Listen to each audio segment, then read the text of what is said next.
Hello mga person! Ayan na naman ang persona nyo. Nagpapaulan na naman. Hali at samahan nyo akong umigib mga person dahil wala akong taga-igib ngayon. Kailangan natin umigib dahil kanina pa ako hindi nakakainom ng tubig.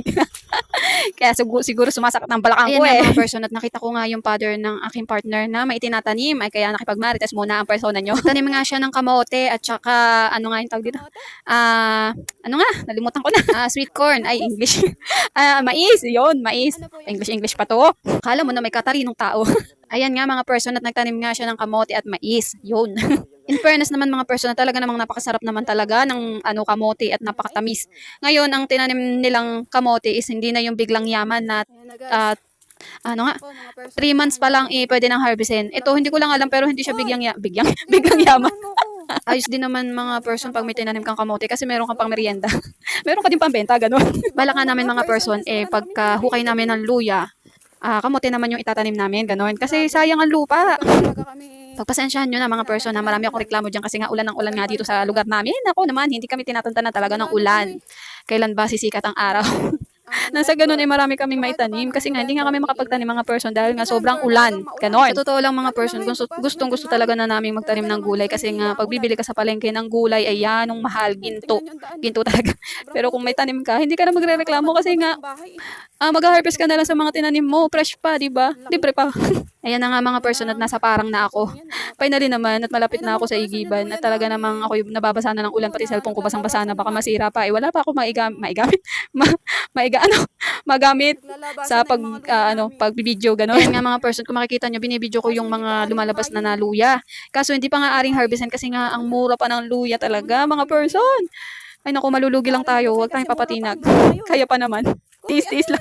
Mga person, ilang taon na rin naman kami nagtatanim ng luya pero talagang dumarating talaga sa punto na hindi laging Pasko, ganun. Ibig ko sabihin mga person is dumarating talaga sa punto na pag nagbenta ka ng luya is nagmumura talaga. Ganon. Ang hirap naman talagang ngayon, magtanim ng luya kasi nga kailangan mo ng fertilizer, kailangan mo ng pataba. Tapos mura lang bibilin. Wala pa dun yung pagod mo, mga person. Magkano na rin naman yung nagastos namin sa pagtatanim ng luya. Kahit sabihin nila na hindi masyado maalaga. Naku, hindi din mga person. Kailangan mo tong lagyan ng abono, ng pataba, ng ipot ng manok, ganyan. Tapos kailangan mo pa siyang gahukan, gamasan. Napakadami mga person. Bago maging pera. Pasalamat na lang talaga kami mga person kasi hindi siya kagaya ng ibang may luyahan na nabulok, ganon. Kaya thank you Lord kasi inalagaan mo yung aming paghihirap, ganon. Ano daw? O siya mga person, kung ano na kasing sinasabi ko. Kung kwentuhang luya lang talaga, napakadami kong experience talaga. Kasi dito lang ako naka-experience magtanim ng luya. At nakakatuwa naman magtanim mga person kasi hindi ko akalain na hobby ko pala ang pagtatanim. Ngayon lang lumabas yun nung dito ako tumira talaga. Meron akong talento sa pagtatanim, gano'n. O siya mga person at ako ay umiigib na nga at kailangan ko na magmadali kasi nga ang lakas na ng ulan, hindi lang kita sa aking video pero basang-basa na talaga yung cellphone ko mga person. Pinagpala talaga tong lugar na to mga person, maputik na mahirap pa sa tubig, gano'n. Buti na nga lang may kuryente. Pero ano naman mga person, totally yung iba kasi wala pang kuryente. Maswerte na lang kami kasi nakaabot dito yung mga poste, gano'n. O siya, nagre-ready na ako mga person para ako ay puro reklamo no mga person pero mas pinili ko dito tumira kasi nga alam nyo mga person napakadami kong dahilan kung bakit gusto ko tong lugar na to.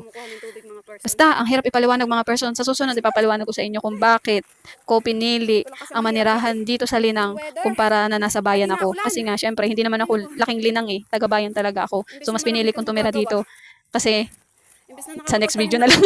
Masyadong mahaba pag sinabi ko pa dito, hindi naaabot kasi matatapos na tong aking video mga person. So paano ba yan mga person? Kailangan ko ng magmadali kasi nga ang lakas-lakas na ng ulan tapos iniwan na ako nung kasama ko. Hapon na rin naman pati mga person, hapon na ako nung nakaigib kasi nga wala pa yung partner ko, hindi pa dumarating galing sa trabaho kaya nagkusa na akong umigib kasi wala naman akong ginagawa ganun. O siya na nga, tama na nga, dami-dami ko na sinasabi. Bye! Ingat kayong lahat. God bless. Thank you sa panonood. Bye-bye uli. Bye! Kata na. Baka ako'y kapitan ng limatik. Bye na nga. Ano ba naman? Ang tagal pala nitong video ko. Nagpapaalam na ako. Hindi pa pala tapos. O siya. Tapos na nga. Ang gulo. Paano ba yan? Bye-bye mga person. Sa next video na ulit. Bye-bye uli. May kasama ako. Pagod.